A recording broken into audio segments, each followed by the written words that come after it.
Assalamualaikum warahmatullahi wabarakatuh. Saya Wastiti Adiningrum, guru bimbingan konseling di SMA Negeri 10 Tasikmalaya.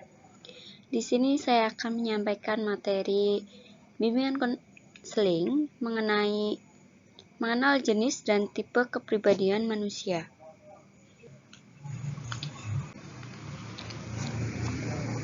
Pengertian kepribadian itu sendiri ini berdasarkan Sigmund Freud. Beliau memandang bahwa kepribadian itu sebagai suatu struktur yang terdiri dari 3 sistem, yaitu ID, ego, dan superego. Selanjutnya adalah faktor yang membentuk kepribadian.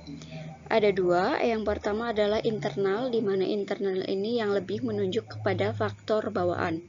Dan yang kedua adalah eksternal, di mana kalau eksternal ini meliputi pengaruh dari lingkungan baik sosial maupun non-sosial. Dan tipe kepribadian manusia menurut Hippocrates bahwa alam semesta terdapat beberapa unsur, yaitu unsur kering, basah, unsur panas, dan dingin. Unsur-unsur tersebut sangat mempengaruhi kepribadian manusia. Jadi di sini ada 4 tipe kepribadian. Yang pertama adalah sanguinis, koleris, melankolis, dan yang terakhir adalah phlegmatis. Selanjutnya, mengenai kepribadian sanguinis. Jadi ciri-ciri kepribadian sanguinis ini dia ekstrovert, selalu optimis, kemudian periang, penuh semangat, penuh rasa ingin tahu, memiliki rasa humor yang tinggi, antusiasme, dan sikap yang ekspresif. Di sisi lain, kepribadian sanguinis juga memiliki kekurangan. Yang pertama, memberikan kesan yang berantakan. Kemudian ia akan merasa cepat bosan. Kemudian terlihat cuek sehingga tidak terlalu memperdulikan orang lain. Nah, untuk pekerjaan yang cocok untuk kepribadian sanguinis ini, ia cocok bekerja yang berkaitan dengan hal-hal yang bersifat entertainment atau hiburan atau kuliner, dan bahkan cocok untuk menjadi traveler. Dan kepribadian sanguinis ini memiliki kebutuhan mendasar akan pengakuan dan penghargaan.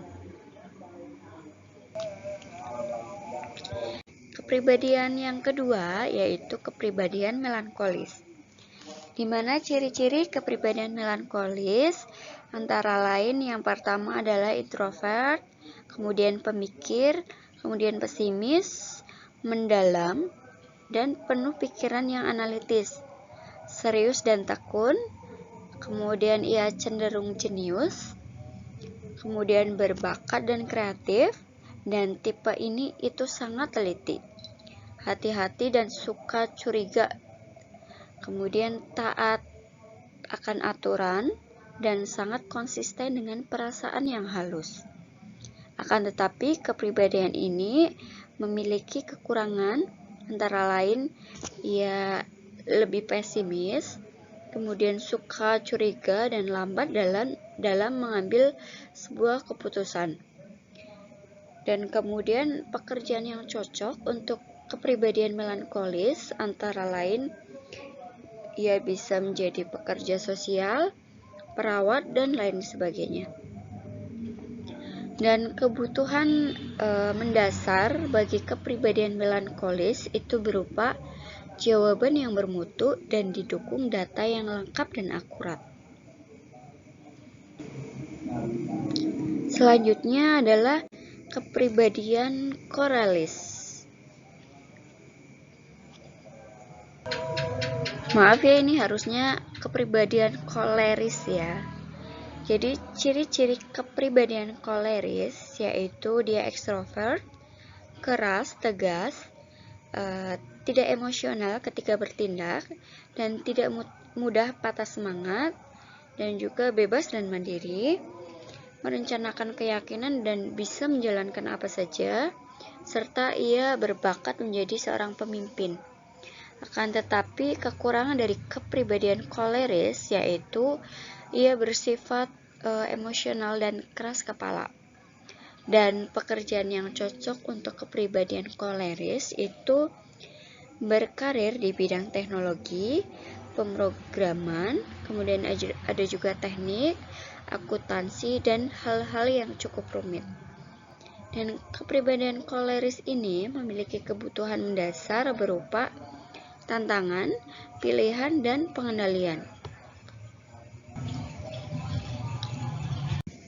Dan selanjutnya kepribadian pragmatis, di mana ciri-ciri kepribadian pragmatis ini ia adalah seorang yang introvert, kemudian mudah bergaul dan santai, diam tenang, sabar, pemalu, hidup yang konsisten, tenang tapi cerdas, kemudian simpatik dan rendah hati, kemudian menyembunyikan emosi, serta bahagia menerima kehidupan dan tidak suka konflik dan pertentangan.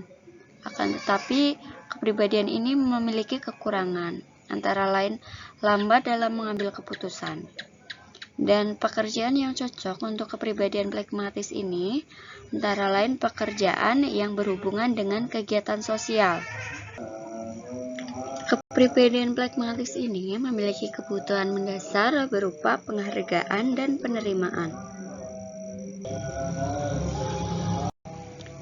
Selanjutnya adalah kepribadian matang. Jadi kematangan suatu kepribadian itu menggambarkan kedewasaan seseorang, di mana cirinya adalah yang pertama ia mampu menerima diri sendiri apa adanya, yang kedua memiliki pegangan hidup yang kuat, yang ketiga mampu menjalin hubungan dengan orang lain dengan rasa aman, dan yang terakhir adalah mempunyai perencanaan masa depan. Terima kasih. Wassalamualaikum warahmatullahi wabarakatuh.